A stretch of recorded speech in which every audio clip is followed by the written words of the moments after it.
Welcome, everybody. This is the Standing Committee on Governmental Regulations of the Assembly of Delegates. It's April 28th, 2025 at 3 p.m.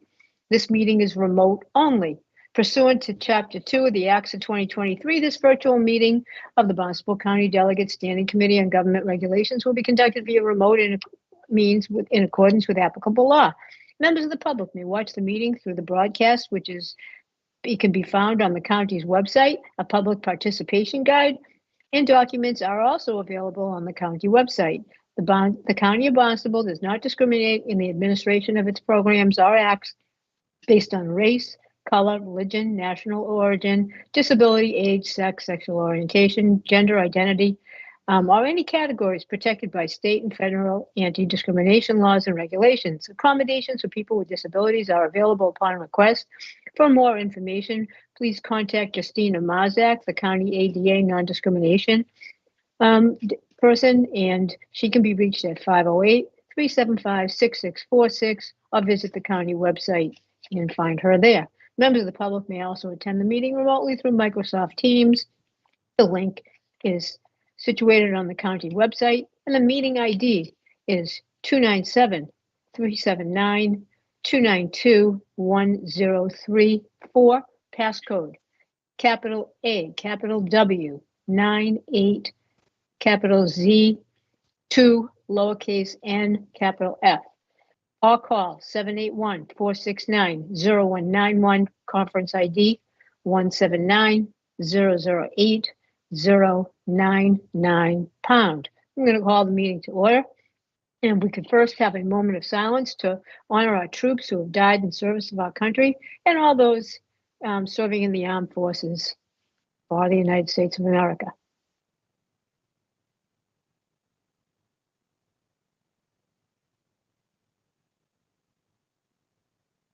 Now, please join me in the Pledge of Allegiance to the flag. I pledge allegiance to the flag of the United States of America, to to the the republic republic for which which it stands, one nation, under under God, God, indivisible, indivisible, liberty, justice. and justice for all. Right. Very good. Well, now I see Delegate Green. We opened up the meeting. We have finished the Pledge of Allegiance, and the next thing we're going to do is have a roll call vote. Mr. Clerk, if you would. All right, Madam Speaker. Can everyone hear me? All right. Deputy Speaker Gesson is not here yet. Delegate Green? Here. Delegate Killian? Here. Delegate Harder? Here. Delegate O'Malley? Here. Delegate Omen? Here. And Speaker Potash? Here. A Thank you, Mr. quorum Clerk. with 6 out of 7 members in attendance. Very good. Okay. Now we're going to have a discussion on the Charter Review Committee's key topics. I think we met in February, and I was able to listen to that meeting. I apologize for talking so much at that meeting. I think I was on a cold medicine with stimulant, if I remember correctly, and I was way too chatty. But today I will turn it over to whoever would like to go first, or we'll just follow on starting in the left-hand corner. Or is there someone that would like to go first? Seeing none. John, would you like to add to this topic? Discussion for Charter Review Committee? You have a long list. Updating outdated references in the charter was the first thing on the list. I'm sure that there's a lot of those. I think our charter is outdated. I would say that that's something that we can deal with as the time comes up, along with our very capable law firm. Okay, so we should do that during Charter Review, yes? During charter review. Yeah, thank you, Delegate Omen. Did you have anything else that you wanted to bring up? I'm here to listen to. Yeah, okay, great. Brian O'Malley, Delegate O'Malley from Provincetown. What say you?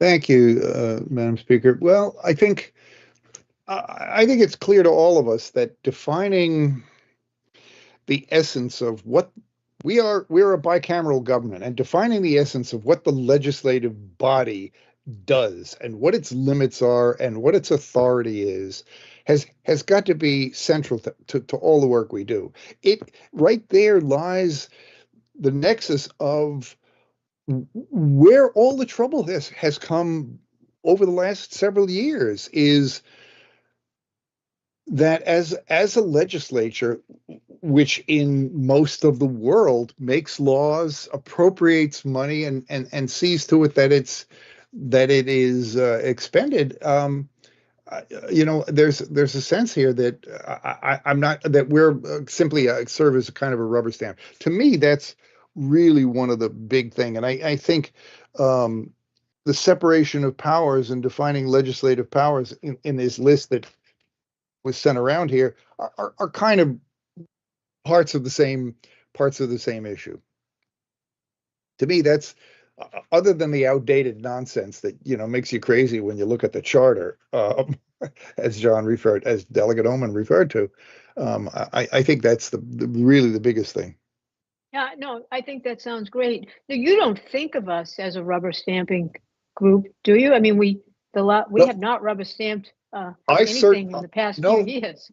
I certainly don't, but it feels to me sometimes that we're treated as though, particularly in the budget, this is the budget that has come down from on high, and our role is to approve it, period, and not to have anything to say. And I'm sorry, that's not the way I see my job. No, and indeed, that's not what we've done. But your concern is that you feel that there's a pressure on us, and that we're frowned on for not seeing it that way. It's even I feel that it's more than that. It's a refusal to acknowledge that we have a voice. The whole question of the budget is policy. Mm-hmm. is a reality, and I think that when a budget comes down to us, we're going to look at it at times and say, no, I think the priorities actually lie here more than over here, and that money should be allocated in this section rather than over here. Mm-hmm. That's policy decision. That's legislation. I think that's key. Yeah. So. Okay, that sounds. Yes. So that's already in the materials, you think, that you've been provided? I think so. But you want to underline that. It's okay. Referenced. Yeah. Yes. Delegate Green. Thank you, Madam Speaker. I think you've covered my concerns that I outlined in the original document when we first had this meeting on the topic, which I appreciate. Thank you. Very good. Okay. Thank you. And Delegate Killian? I could just echo what the delegate from Provincetown said. The separation of powers has always been kind of front and center when it comes to how a bicameral government is supposed to function. And as clearly as those measures can be defined, helps us all. And if you've ever noticed in the charter, there's actually a section on things that the assembly can't do, and I found that kind of interesting. I don't think there's one necessarily for the commissioners, which is fine, but I think here we've been dealing with this instance over the last year or two about simply trying to hire a part-time or full-time employee and having to run into the commissioners who'd say, well, no, you can't do it. I think we should try to find a way where the assembly has more autonomy over how it conducts its business. In any way we can make that, facilitate that, I think is paramount to be a functioning government. Yeah. Do you think if there was a line in the charter that said, if it's not listed in what the body can't do, that means they can do it? I would say so, but again, that obviously leaves open for interpretation what that includes. Mm-hmm. As you know, as a lawyer, anything can be argued. It's much easier to try and lock down the things that you want to be able to do, and it's anything to do with the business of the assembly is the business of the assembly, and no other body can prevent that from happening. Now, yes, would there be some trade-offs with that? Would the commissioners argue that, well, they have the same authority to do whatever they want to do that's good for them? So obviously crafting something that works for both bodies is important. And difficult as well. Yes, indeed. Because because charter review is going to come out with some recommendations for the full assembly, and the full assembly may like them. And then it depends on what it is, whether or not the commissioners need to sign on, or if it can just go to the voters as we approve. So it depends what it is. Yeah. It's a heavy lift by far, and this isn't the first time it's come up over the years, but it's difficult, but I think it's necessary, as we've seen over the last few sessions, that it will be helpful if we could do what we needed to do to function appropriately. Okay. Delegate Harder? Thank you. I think the list is great. There are a couple of things I'm not sure belong in the charter, but they're fine to discuss. You never want to not discuss anything. Yeah. The one thing that I find is missing, I've found that a couple of times there has been a problem when a select board member is a commissioner. I find that, on the assembly, I'm not as worried about it because the delegates are supposed to be representing their towns on the assembly. Although even then, I wonder if that makes them favor that might put them in an uncomfortable position at some point, having to, vote against their town because it's better for the county or vice versa. My town, Harwich, does not let select board members do anything else, so that they never have a conflict of interest. But I think especially on the commissioners, they're supposed to represent the entire Cape as a whole. And I don't think it's possible for any human being to try to separate their interests as a member of the select board with the interests of a county commissioner. I find that to be really difficult. And I think most of the time they do it well, but there are a couple of times when I think it's hard for them and for everyone. So I think we should look into whether or not select board members are allowed to serve at county government. Well, I have noticed that at some commissioners' meetings, when they have a group of different consent agenda, that one of the commissioners will pull out whatever is in their particular town and recuse. So that's they do at times, but on other things they don't. And so they recuse when they want to recuse. Is that what you're saying? Like is voluntary recusal? Yeah, I think it should be mandatory, or they shouldn't even be.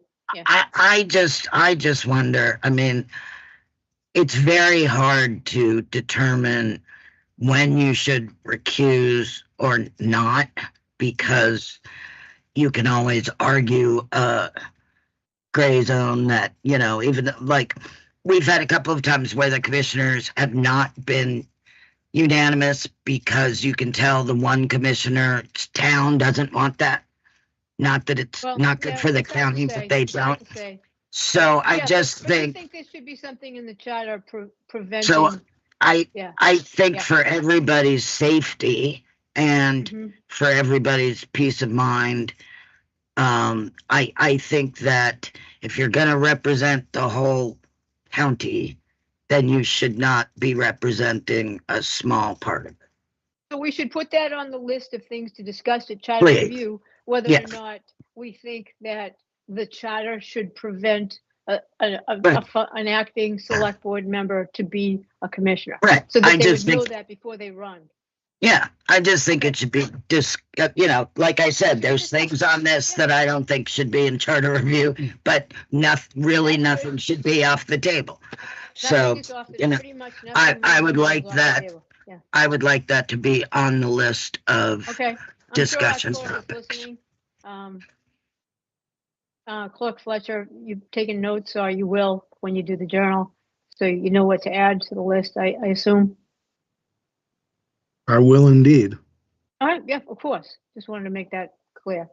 All right, so unless anybody else from this particular committee has something at this point, we could go to Delegate Frizzell or Frederickson, or to Delegate Ty. Okay, Delegate Frizzell, welcome. You can turn your camera on. That'd be Okay, great. thank you. I'm allowed to be seen now. Yes, you are.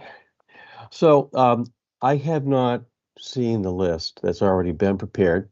So what I'm going to suggest may already be on this list, and it may be within the charter review topic of outdated references. But a problematic provision that should be, dealt with is in section 2.4 of the charter, in the last sentence in particular of that section, which may already be on the list, but if it isn't, I would like to suggest it be put on the list. Could you just articulate what that is for anybody listening? The last sentence reads the advisory board for county expenditures to serve in conjunction. Yeah. So I assume that's on the list, but I just want to check. That would be the first thing on my personal list. Okay. So number right, one with a you. bullet. Yeah. All right. Thank you. Thank you. Delegate Delegate O'Malley from Provincetown. Thank you. Looking through my own notes, one piece that I see really didn't seem to make this list was section 2.8 under exercise of powers refers to the establishment of an advisory council on any subject. It's very unclear. I think that needs to be fleshed out. What that means, does that mean ad hoc committees? Does that mean bringing in people from outside? There's no real definition of what that would be. Yeah. And I think that ought to be considered as give us some parameters for what we might be able to do in investigative fashion. And how about the definition of what the finance committee is and does, specifically defined? I think it feels like we've made some progress in that direction, but clearly as we go past the advisory body on county expenditures, as Delegate Frizzell points out, that's old. That's part of the old language that really needs to go, but that's a key part of it that needs to get out of there. I think, yes, as part of that definition of the finance committee's role should be considered, and perhaps I don't quite know what I would say about it, but it should be If well you look considered. at question 6, it was said there. So just so you know, that was a big part of question 6. Do that. Exactly, precisely. Yeah. All right. Good. Okay. Delegate Frederickson, I see that you're here. Delegate Ty, would you like to say anything? If so, please make it known. No. All right.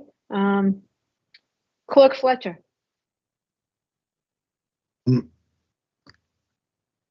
Through the chair, could you tell me again which section you're referencing about advisory committees, Delegate O'Malley? There was a specific reference. I did. That was 2.8. Yeah, that's what you said. Exercise of powers. It's actually 2.8B, one little I. Okay, thank you. I love that. And the other thing I think was covered because that sentence in 2.4, there's a bullet point on the topics fiscal procedures and applicability of Mass General Law Chapter 35. So that was intended to cover the parts about the advisory board and any of the fiscal procedures in Article 5 of the charter. So I can make references when I pull together a second version of the list for assembly approval that are more specific based on this conversation. Yeah. So, Delegate Frizzell, you have your hand up, and then I see Delegate O'Malley as well. Let me just go to Delegate Frizzell because I saw his hand first. Well, I just want to say that we've got to put Chapter 35 to rest. Yeah. I mean, this whole thing, if we don't do that, charter review hasn't accomplished its job. Right. And Okay. Thank in you. my conversations with KP Law, charter review professional, I told her that that is number one on the list as well, because she needs to understand that when you line them up, chapter 35 in our charter, they don't, They don't they're line not up. speaking the same language. No, So she needs to no. help us out with that. Yeah, we Clear got to it get up. off the chapter 35 and more like Yeah. we're unique. We got our own charter. Yeah. Okay. Right. Because that's exactly what they go to. They say, I know. oh, well, the charter Yeah. says you can put an ordinance Yeah. in without any limitations, but chapter 35 put some limitations on Yeah. it. Yeah. I mean, we got to stop that. Yeah. Right. Yeah. Yep. Thank Very you. good. Delegate O'Malley and then Delegate Omen. Thank you. Just picking, we've already touched on this topic, but I'm picking up on my own notes, and that again comes back to the legislative functions of the assembly, and particularly as it refers to the budget. And I would like to suggest that at least to be considered is some language, something akin to the Federal Impoundment Control Act of 1974, which basically prohibits the executive branch from spending, from not doing money that's been allocated, from refusing to use it. So, I mean, I think there's a model there that we should at least Wow. consider. So let me just make sure that is astounding. So you're saying that there's a law out there that when we've passed an ordinance and they've disapproved it, and then we override the veto, there's some law that says that they actually have to carry it out? As I understand the Impoundment Control Act, the Federal Impoundment Control Act, that's what it does. Money allocated by Congress has to be spent as Congress directs it. The executive cannot say, no, I'm not going to do that. I don't care what you say. So we need to ask the attorney whether or not, why wouldn't that apply to us? Exactly. And see what kind of runaround we get with that. That's the idea. Yeah, that's really intriguing. Delegate Omen. I just want to go, one of these things, these suggested topics that really intrigues me over the course of my long-term tenure here. I've had this happen to me and I've never acted on it. Internship and mentoring.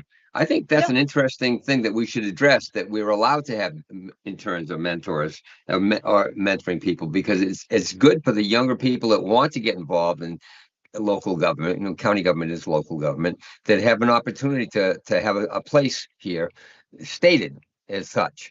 So I hadn't thought about it as a charter issue myself until right now. I'm saying, why isn't it a charter issue? Why can't we? I've had people call me and say, I want to be a summer intern. Yeah. There was nothing ever there to define or hand somebody over something, and something that intrigued me with this long list of possible issues with a charter review. So yeah, we have to give it a lot of discretion who hires the intern and who mentors them or who they work with. It would have to be very loose, because it would have to be based on But yeah, well, it would almost have to be unpaid too. So yes, yeah. I know. I can't believe interns get paid, but they do sometimes. Delegate Friesel. Thank you, Madam Chair. I'd like to follow up on Delegate O'Malley's excellent suggestion about the impoundment. Brief history on that, and of course, Council can give us much better information. But my understanding is that goes back to President Nixon, who did that, who claimed executive authority under the Constitution to just simply not spend money Congress appropriated. And I believe that case went to the Supreme Court and he lost on a constitutional basis. And then Congress enacted the law, which you referred to, Delegate O'Malley. I don't believe that would apply to us. I think that's purely federal. Of course, that can be checked, but that doesn't stop us. I think. No, and I think it's something we need to explore. Yeah, I'm sorry. If I might, it wasn't so much my intention to say that applied to us, but rather to say I would expect there's language there that we ought to think about. Yes, exactly. Making part of our own charter. Yeah. I think as a model, it's worth looking at for sure. Yeah, but I think we need to test with the council our ability to encompass some of that in the charter. Yes. Delegate Harder. Thank you, Madam Speaker. Yeah, that has been applied depending on the whims of the Board of Commissioners, because when we overrode their budgets, our budgets took effect. When we overrode the veto to have an assistant position, that never took effect. So it needs to be very clear that, ordinances are, you can't pick and choose. Ordinances go into effect, and that's a done deal. So Well, they come up with other they reasons, can't pick like, and choose. well, they pick and choose by saying that their attorney said that they didn't have to do it for whatever reason. So they do that. But yes, Delegate Frizzell. Thank you, Madam Chair. Another item I think might be worth exploring on the list is control over grant funding.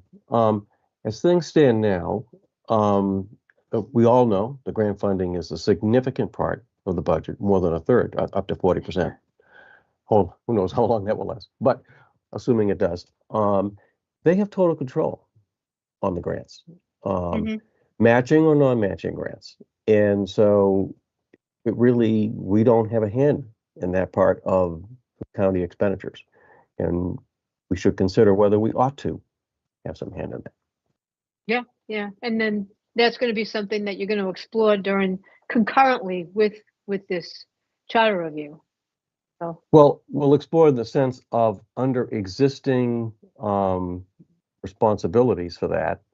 What does that mean in terms of consequences in the budget? How are we, how embedded is it, and what kind of, a commitment, financial commitment does it entail for the county that gets into the general fund where we do have control? But I don't know, absent something that is done by charter review, I'm not sure we can go beyond that to go into whether or not we ought to have, in the first instance, some approval rights with respect to grants. Yeah, because we're saddled with the ramifications of them. Correct. Yeah. Delegate Green. Thank you, Madam Speaker. I agree with Delegate Frizzell. I mean, that's it may have a very big impact this year or next year specifically, and we've had no control up to this point about the grants, and we may have to make decisions regarding the general funds if grants disappear. So I think that would be very important moving forward to take a look at it, discuss it in charter review, see if there's a place for it in the charter for the assembly to have a role in that. And I appreciate the comments made about mentoring and internship. And I will say that in our business, we did have several unpaid interns and several paid interns. So I know that there are people out in this community who have an interest, and I've been approached myself. I think it's, I appreciate the fact that others are interested in that. Thank you. Yeah, no, thank you. If there's anybody, Delegate Frizzell, is your hand up? No, it's not. No, okay. Very good. If there's no one else that wants to talk about charter review key topics at this juncture, what we'll do is we'll stop that discussion. We'll come back and have a vote on that in a moment. Okay. Delegate Harder, you want to talk more about that? Just one thing that I forgot. I've been flipping through to see my notes, and most of them are covered. But we have to make sure they take out the sheriff. Yeah. Well, that would be part of the antiquated. Yeah. Okay. That's very low hanging fruit. Thanks. Yeah. Delegate Frizzell, you're lit up like we're on Hollywood Squares. If your hand's not up, then great. I don't know why it lights up. I don't know So why. is I mean, Elizabeth I'm Harder. sorry. She's My lit up hand's too. not up. Yep. Okay, very good. Yeah, just double checking. So at this point, what we could do is we'll have our clerk will compile a a complete list of what's been discussed per this resolution by this board, by this committee. And it will be something that the full assembly will vote on, maybe on May 7th, hopefully. And so I would ask for a motion to approve the list that the clerk will compile based on topics that have been discussed at these meetings, and to recommend that favorably to the full assembly. Somebody So like moved. to make? So moved, very good. If clerk, if we could have a roll call on that? Do you, Okay. can you, see Second, this? Oh, can you see the screen? No? Yes. What- I think this is all of them. I added the ones at the bottom that were discussed. Perfect. Can you guys see that? Or am Yeah. I sharing the right screen? I can't see the ones at the Hmm. bottom. No. can't The see. bottom, I'll start Grants? from the bottom up. Review of existing ordinances, which is part of the purview of the charter review. Digital technology, receiving No, timely information. okay, so maybe I'm not, hold on a second. Let That's me the make sure old I'm one. sharing. All right, That- so give me one more second to make Yep. sure. Okay, well, that was the one that was on the Oh. screen, so good. Yep, so Progress. good All right. catch. Yeah, one Hold more. on. I'm trying to make sure I have the right window up. Give me one more second. Yep, no worries. It's probably this one. Can you guys see Okay, so the that? bottom, can you see the bottom of this one, Delegate Green? Yes, I can. I can Thank see you. that. All right, That's so much you can better. see the whole That thing. in- that So I includes- added dual office holding of town councilors, select board members, and regional commissioners, exploration of the applicability of the Impoundment Control Act of 1974, Home Rule Charter Section 28, B little I, the establishment of advisory council on any subject, and control of grant funding. And other than that, that's the list that was provided to everybody. I do see that Yeah, Delegate, thank you very much for that. And Yeah. so I this think was our Delegate second of Freisel's, 2 meetings. hand is up now- again, maybe? Yeah. Delegate O'Malley and then Delegate Frizel. I really see your hand up this time. I'm only a little concerned about control of grant funding. It sounds like we're trying to grab it. I think there wants to be some oversight. I mean, what I envision with the grant problem is that there are going to be grants that, if they go through and are established and subsequently crash or are pulled, we're going to have a lot of trouble. I think we need to have some sense of oversight of Yeah, well, what's he being added put out there, oversight. rather than control. Yeah, Yeah. I feel better about that. Thank you, Owen. Good. We want you I to mean, feel for better. that Sorry. particular, if I Sorry. might, Blood speaker, pressure. through the speaker, to make it very plain, we did a lot of research on this during ARPA. If you were in cities of a certain type, no grant that has matching funds or no grant money can be accepted without some sort of vote by the legislative body. We are different, both because we're a special act charter and because formally or right now we're a county government or a regional government. So it's really just an exploration of what we have the power to approve or not approve. There's a tension between approving the spending of public funds, which grant money is, and what the assembly can do under existing county law. So that's for a lawyer that's not either myself or the speaker to tell us. Yeah, I feel better about that. Thank you. But that's good to know. What could we do? Not necessarily what should we do. What could we do? Yeah. So, yeah, that's important. Delegate Frizel? Thank you, Madam Chair. A couple of quick comments on the list. Going to oversight. I understand what Delegate O'Malley is getting at. Word control may have been poor, but I would not want the word oversight to exclude the possibility, as the clerk just told us, of having some approval rights. So I don't want the word oversight to exclude that a possibility. Mhm. And I don't know whether that was the Right, Chris, intention of Delegate O'Malley either, but yeah. No, it wasn't. Okay, I didn't want it to feel like a power grab. I understand. But I just don't want it to be less than it could possibly be. That ship has sailed with the power yeah. grab. Okay. And the second Ship has comment definitely sailed. is the bullet point. I'd like to change slightly the language of exploration of the applicability. We don't want to limit this to a legal question. Does the Impoundment Act apply to us? I don't think that's what the intention is here. I It think might though. It might. but if it might, but I think we shouldn't be limited to that. I think we need Right. to explore the possibilities for some provisions on impoundment, including perhaps the Impoundment Act or something of the nature of the Impoundment Act. Akin. Yeah. Akin, right. yes. And some of Okay, its so maybe at language, the end of that, he could, if you would, some of its language. Mr. Clerk, add Yeah. Or other Uh, statutes. a law akin to that. Or provisions akin to that, something like that. Sure. All right. Exactly. And these are all just discussion points anyway. understand. They're in no Yeah. way binding. Yeah. This is an advisory committee that makes a recommendation to the full assembly, and the full assembly will see what it wants to do. And in many respects, that's the abilities are limited without Okay. without the agreement by the board. That we're limited, but we're not completely handcuffed. Delegate Harder?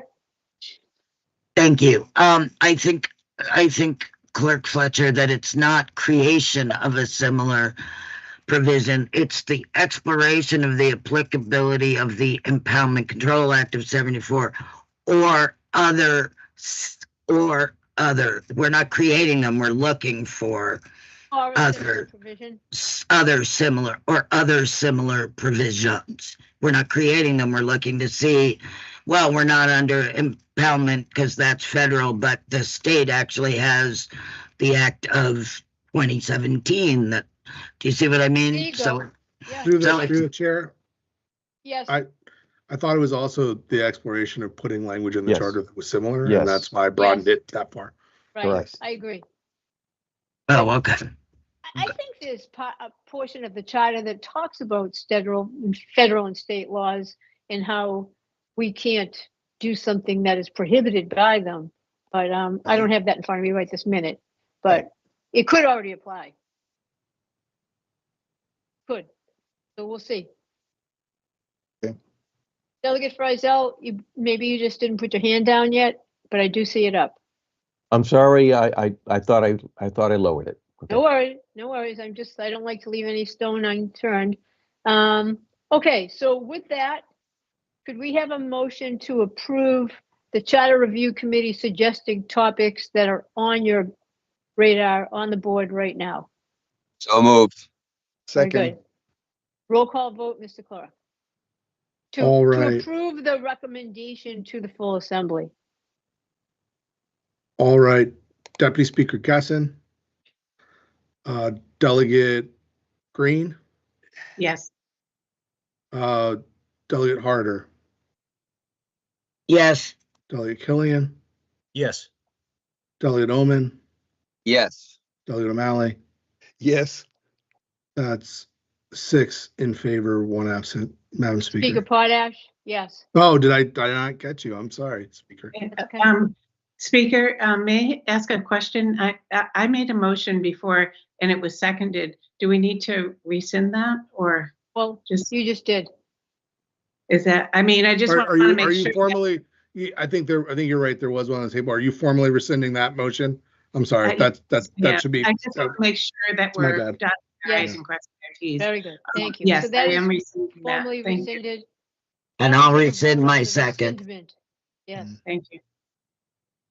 Okay, roll call vote on that. It's just the initial motion was rescinded. Well, you, No, if she Don't need it? rescinds it You don't and need I it. rescind my second, then fine. we're Just- Okay, Yeah. very good. Let's go on Nothing to to the next vote on. topic. Resolution 2025-07, amending the Manual of Governance and Procedures. I'm going to just hand this over to our clerk who drafted this. We have talked about it, and I support it, but please, Mr. Clerk. did everybody receive a copy of the memo that I wrote? I'm gonna kind of refer to that. I thought it, Yep. give me one more second, Madam Speaker, to get that, at least Sure. for my reference. Hold on.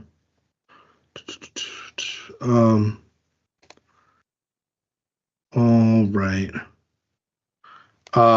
So the resolution,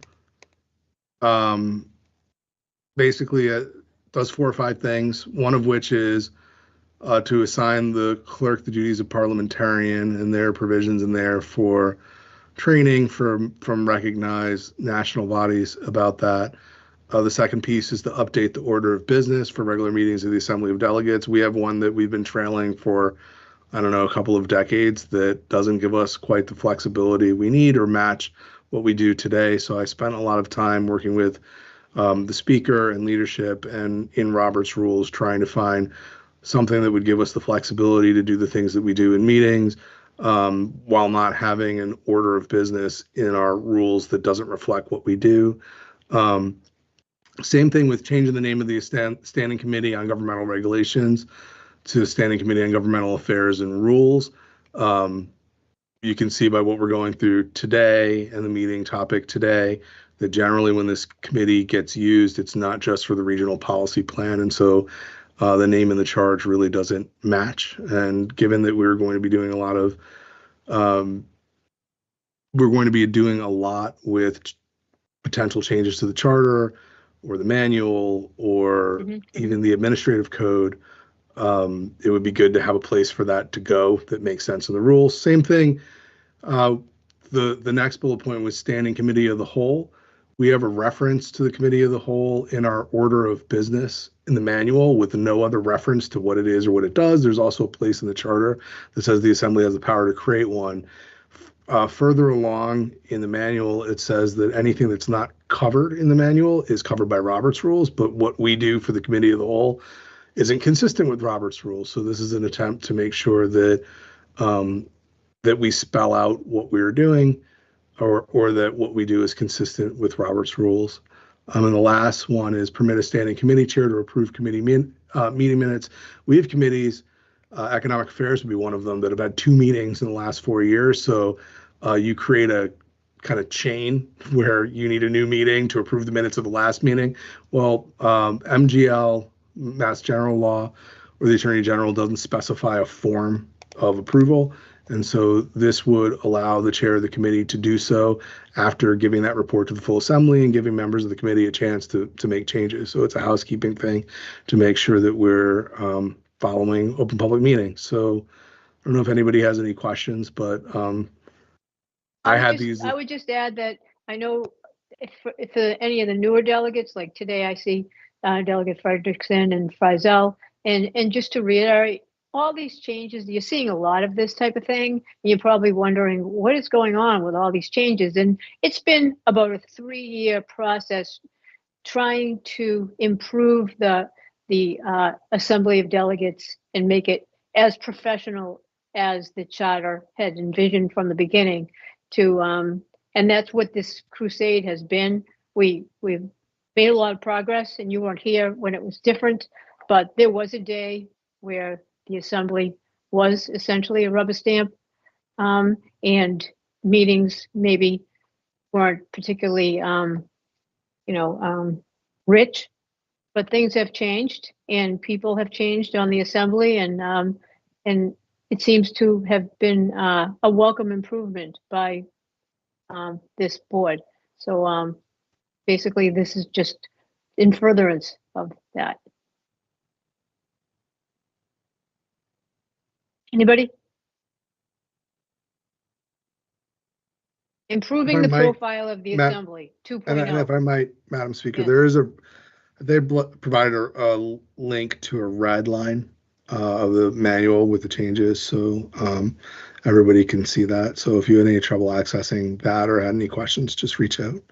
Yeah. No tricks here. Nothing, nothing out of the ordinary. Yes, Delegate Frizzell. Thank you, Madam Chair. So the one question I would have is this something which we're going to also end up doing once we finish with charter review? Should we do it all at one time, or this is a one step we can take and we can make the others down the road? Okay. Yeah, this would be, unless I'm mistaken, Mr. Clerk. So what I would ask now is a motion to approve these amendments. Recommend. Sorry. Say again? Sorry.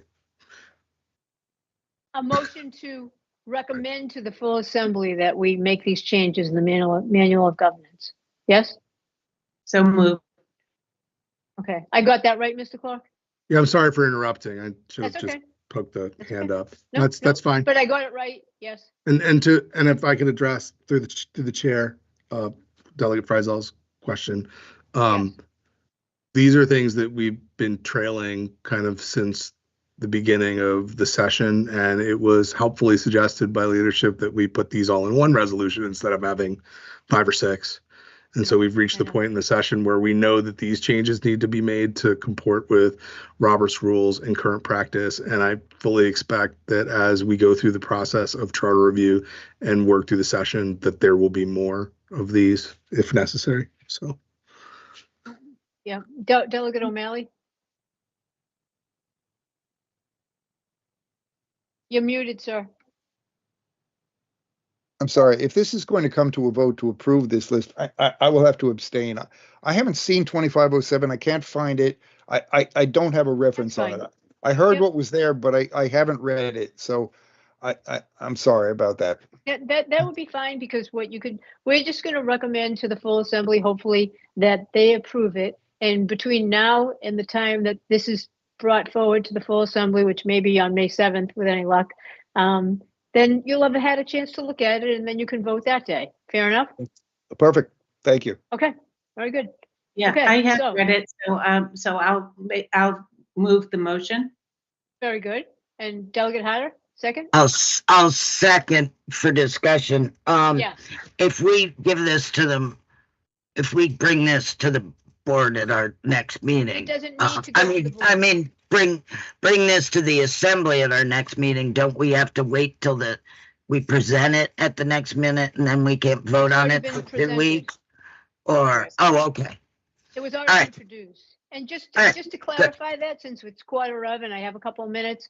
Yeah, so with resolutions, they're submitted at a meeting, and there is a universe where they'll be discussed and voted on at the meeting, the resolution. And there's universes where certain resolutions have to go over to the board and others don't. It depends. And then when it comes to an ordinance, there's no universe where an ordinance is submitted and even talked about really very much at that first meeting. Right. That will go over to the next meeting for a public hearing and then a possible vote, depending where it sits on the agenda. Right. Okay. Mr. Clerk? That was a great summary. The dividing line between whether that needs to go to the board or not is whether it involves the internal affairs of the assembly, or it's the opinion of the assembly, versus when it's the opinion of the county. And so if it's anything that is the county as a whole has to go over to the board, versus this, which would be the assembly's internal affairs. The assembly's had a custom of trying not to have things introduced and voted on the same night. But for example, there's a resolution that I'll be sending out soon that would have been out last week, except I was not here, about AmeriCorps. That's time sensitive. I think the idea, at least with the last speaker, and I believe this one, is that you see it in enough time to be able to consider it and not have something handed to you to be voted on at the same meeting that you're seeing it for the first time. And if you don't want it to be voted on, you're more than welcome to move that it be advanced to another meeting, or whatever the language is for that. So you do not, you always have the option to say, I don't want to see it voted on today. And then we will discuss that. Absolutely. I don't blame you. I don't like to be hurried at all about anything either. Delegate Green, anything else?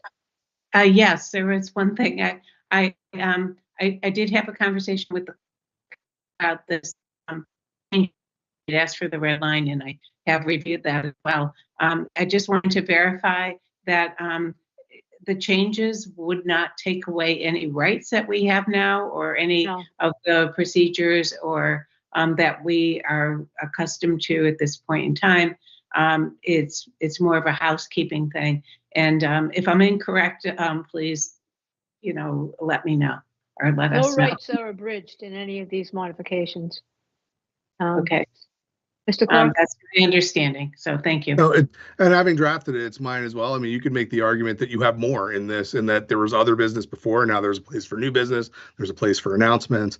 The leadership team put a lot of thought into making sure that everybody had the ability to speak, properly to things that are relevant. and that no one was kind of being stifled. We did have parts before where a delegate would say, I've got an announcement to make, and there was nowhere to make it, or, something very brief to bring up, not for deliberation, which would violate open public meeting law, but just something to be brought up at a meeting. And we had no place to do it. So a lot of thought was given to trying to make sure that there were proper places for everybody to do the things that need to be done during a meeting, especially delegates. And I also wanted to make sure that things like the letter that Andrew Gottlieb wrote that was very time sensitive, or any other time sensitive matters, we could deal with within the framework of this, which was confirmed by the clerk that would not be an issue with the changes that we make. So if I'm wrong, please correct me. But all right, so can we have a vote on the recommendation to these changes in the manual of governance to recommend to the full assembly that they're adopted? We already Yes, had that Madam. motion. Can we have a vote? Yes. Yes, Madam Speaker. Deputy Speaker Gasson, Delegate Green, yes. Delegate Harder, Yes. Delegate Killian, Yes. Delegate Omen, Yes. Delegate O'Malley, Abstain. Speaker Potash. Yes. Thank you. That's Okay, how about a motion to, go ahead. You want to announce that it passed? yeah. I think that's you, but sure. Sure. Okay, so that passed with one abstention. And Delegate O'Malley, I trust that you'll have a chance to look at that and be able to make an intelligent vote, an informed vote next time. That'd be great. I trust I'll get that from the clerk. Thank you. You will. Okay, so with that, how about a motion to adjourn?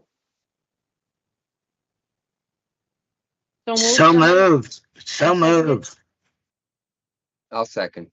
Thank you. Roll call vote. All right, Madam Speaker. Deputy Speaker Gasson, Delegate Green, Yes. Delegate Harder, Yes. Delegate Killian, Yes. Delegate Omen, Yes. Delegate O'Malley, Speaker Potash. Yes. All right, that is 6 yeses, 1 absent. All right, very good. Well, thank you, everybody, for your time and your thoughts and all your input. We will, some of you will now move on to the Finance Committee meeting, and thank you again. Good night, Cape Cod. Thanks, Thank you. everybody.